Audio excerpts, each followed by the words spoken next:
Hello, I'm Simon Whistler, you're watching Top 10's Net, and in the video today we're looking at the top 10 fictional heroes who really didn't need help from their teams.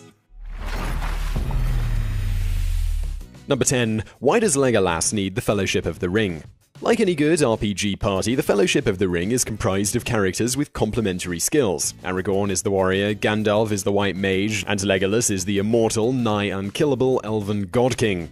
Though at first Legolas appears to simply be an archer, throughout the films he displays a number of superhuman abilities that make him infinitely more capable and effective than any of his teammates. Legolas can run forever, is light enough to walk on snow, has eyes that function like binoculars, and can kill a giant rampaging elephant beast single-handedly.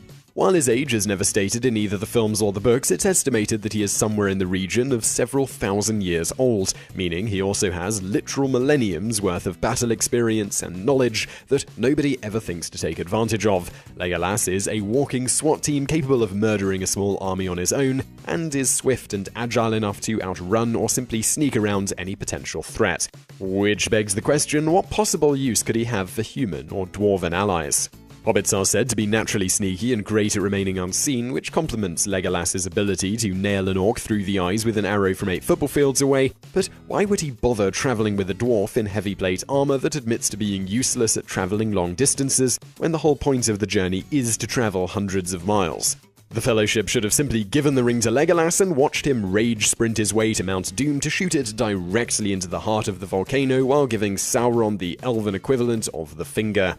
Number 9. Does Optimus Prime really need the Autobots?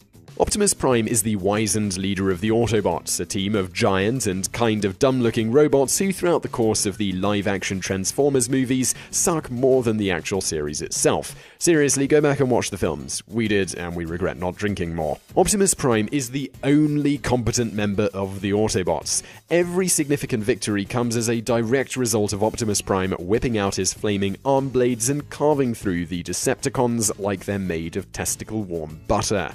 In the second movie, Optimus takes out the 3 most powerful Decepticons on his own after being shot through the chest with a giant arm cannon while apparently being fueled by nothing more than rage and the desire to perform a 30-hit combo on Megatron's face. The exact same thing happens in every movie. The Autobots lose, and Optimus Prime responds by single-handedly punch-stabbing everything in his way until there's nothing left. It's no wonder Optimus Prime is the leader of the Autobots, but the real question is, why isn't he the leader of everything when it's clear nothing can stop him? Hell, even in the new movie coming out this year, they've gone ahead and made Optimus the villain just so he can fight the only opponent apparently worthy of his skills: himself. Number 8. Tommy could do without the Power Rangers. There's a lot of Power Rangers media out there, and a lot of it is stupid. So for this one, we're just going to focus on the first season of Mighty Morphin Power Rangers and the first live-action movie. In these, it is established that Tommy Oliver, the Green and later White Ranger, is by a wide margin the best member of the entire team.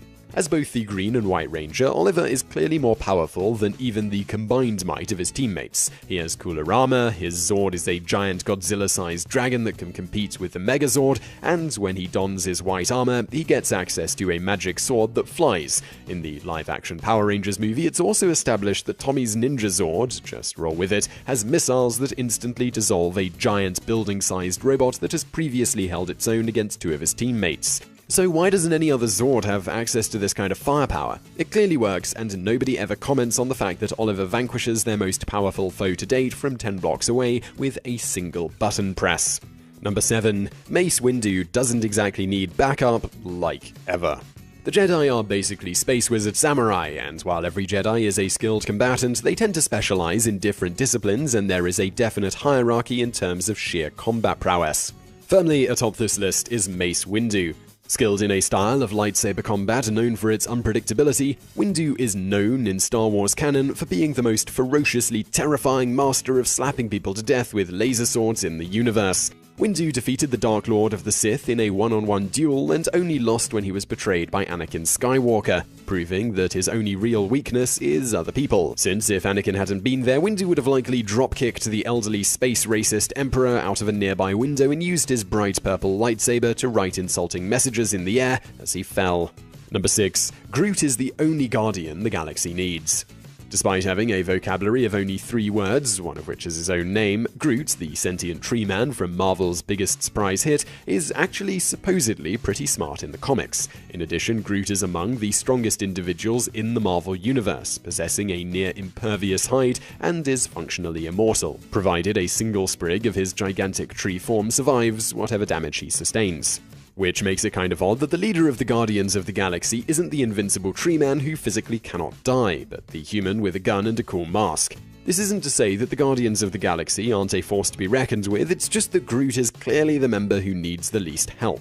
Hell, in the live-action film, he takes out a small force of soldiers by stabbing them with his fist and punching them all at the same time. Why bother risking everyone's life to steal that Infinity Stone when the immortal tree creature who can grab things from 200 feet away was standing right next to you? Number 5. Dobby is more useful than any member of the Order of the Phoenix. In the Harry Potter series, on the quest to destroy Wizard Hitler, Harry and friends reform the Order of the Phoenix, a collection of wizards intent on stopping Voldemort, armed with only their wits and unlimited magical power. Truly an underdog story for the ages. The thing is, most every member of the Order, save for perhaps Dumbledore, is completely outclassed in terms of power and ability by Dobby the House Elf, begging the question, why didn't Harry just ask him for help all the time? Think about it for a second. Dobby is shown to be capable of disarming witches as powerful as Bellatrix Lestrange, Voldemort's most trusted lieutenant and presumably his best duelist, with a simple click of his fingers. No other wizard in the entire series is shown to have that kind of power, and nobody ever thinks to ask Dobby or even Harry's other house elf, which is literally forced to obey his every command, to help or assist them in any way until it's their last resort. Dobby can teleport anywhere, and charms that prevent wizards from teleporting certain places, including Hogwarts itself, don't apply to house elves. He can also remain totally unseen if he wants, and most impressive of all, it's shown in the second book and film in the series that he is capable of blasting back Lucius Malfoy as he's about to cast the Killing Curse. For anyone unfamiliar with Harry Potter canon, the Killing Curse is effective 100% of the time, and there is no known defense for it, save for having someone sacrifice their life for you moments before it hits. And Dobby casually waves it away with the flick of his wrist. Dobby is the ultimate trump card for every conceivable situation, and is made doubly useful when you consider the evil wizards in the story see elves as subhuman, and thus don't consider them a threat. The only reason, spoiler alert, that Dobby dies is because someone stabs him. If Harry had given him a flak jacket instead of a sock, the series would have ended after the 4th book with Dobby teabagging the remnants of Voldemort's soul while levitating his giant snake into a blender. Number 4. Cortana could probably save the world without Master Chief. For most of the Halo games, you, the player, take control of Master Chief, a faceless embodiment of humanity's Justice Boner, capable of effortlessly slaughtering hundreds of cowering alien foes. Supporting you through most of the game is Cortana, a sentient artificial intelligence who helps with things like opening doors and checking your email. Initially, it would seem that you are the most useful member of the team until you realize Cortana probably doesn't need you all that much.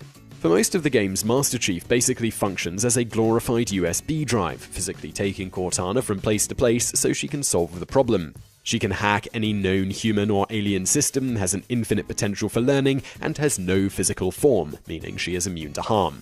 Master Chief may be a crack shot with a battle rifle, but Cortana could just as easily destroy the enemies he shoots by wirelessly shutting down the life support in their suits, making their guns explode in their hands, or taking command of a ship in orbit and having it crash directly into them at Mach 3. The possibilities are endless. Even if she didn't have you, the player, to cart her holographic ass around, she could probably upload herself to a robot body or cruise missile and just fly to the destination needed before emailing herself to safety. Then again, that wouldn't make for a very fun game. Number 3. Raphael is the only Ninja Turtle you need. We're guessing that most of the people watching this probably had a favorite Ninja Turtle as a kid and would argue at length about why their turtle was the best. So we're going to go right ahead and explain why Raphael is the only reasonable choice, at least in the live-action Michael Bay movies anyway. Like with their cartoon counterparts, the live-action Ninja Turtles are shown to have conflicting personalities and complementary skills that make them all the more useful in certain situations. An idea that is certainly interesting, but is largely mute when the only situation the heroes in a half-shell ever seem to come across is ninjas. As a result, the best turtle is objectively the strongest one, and that is clearly Raphael. Along with being the physically largest turtle in the Bay movies, Raphael blocks hits from Robo Shredder with what basically amounts to forks. He's capable of physically lifting and throwing grown men across the room, and kicks Robo Shredder so hard he flies 20 feet through the air. The Ninja Turtles are undeniably a great team, but only one member is ever shown to whoop as much ass on his own.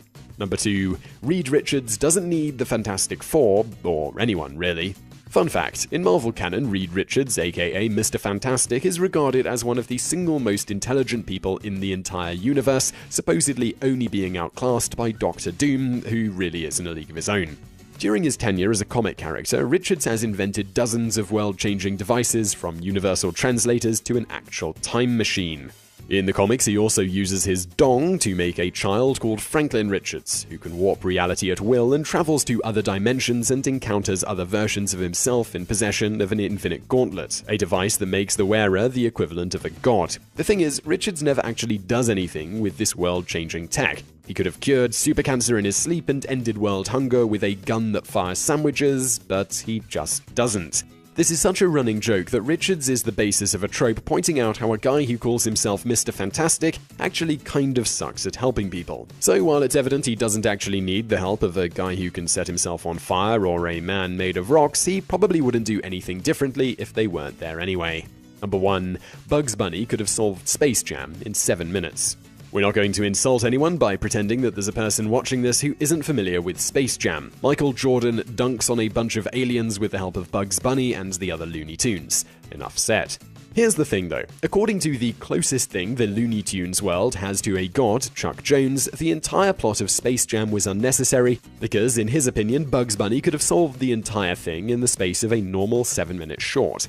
Now, Jones never explained exactly how Bugs would have bested an entire team of monsters infused with b-ball energy on his own in a game of basketball, but considering his pedigree and the fact that he spent 4 decades writing Looney Tunes stories, we're just going to take his word for it that it would have been glorious. So yeah, the film the internet has possibly the biggest hard-on for was, according to the guy who has the most authority to say so, unnecessary, out of character, and nowhere near as awesome as it could have been if he had been allowed to write it. Now that's a sentence that is going to ruin some childhoods.